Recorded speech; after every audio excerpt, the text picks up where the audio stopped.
C'est le jour 10 pour traverser un continent sans argent et aujourd'hui le voyage peut tourner au drame à tout moment. Moi c'est Esteban et avec mon pote Greg, on a eu la brillante idée de se lancer dans 4500 km de stop à travers l'Australie, en comptant uniquement sur la générosité des gens pour survivre.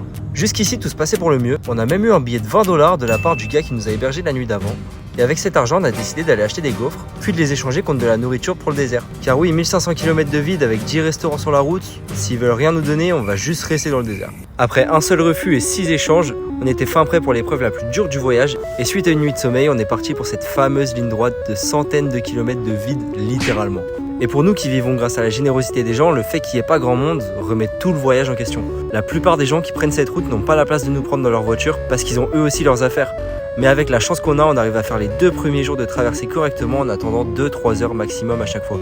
Et arrivé à l'endroit le plus chaud du désert, on attendra seulement 20 minutes, le temps que je trouve un conducteur de camion pour les 10 heures de route qui nous feront sortir de cette ligne droite avec le même paysage. On était tellement contents d'en sortir qu'on s'est offert une nuit à la belle étoile, mais si on savait ce qui allait nous arriver, on n'aurait pas fêté ça trop vite. Après 3 jours de route, on était finalement arrivé à une station essence avec beaucoup de passages, on était contents, le spot était bien, et bah pas du tout. Faut faire quoi dans cette situation? Après 4 heures d'attente, on a décidé de se séparer pour avoir 2 fois plus de chance, mais quelques heures plus tard, ça semblait impossible. Personne nous prenait, mais par le plus grand des hasards, en expliquant notre projet, un gars nous a donné 20 $ une fois de plus. Alors là, j'avais plus de quoi me plaindre et j'ai continué. J'avais commencé à faire du stop à 9 h et maintenant que le soleil se couche, on se demandait si on n'allait pas redormir au même endroit le soir même jusqu'à ce que... Voiture, let's go! La délivrance, direction Adélaïde, là où un toit nous attend.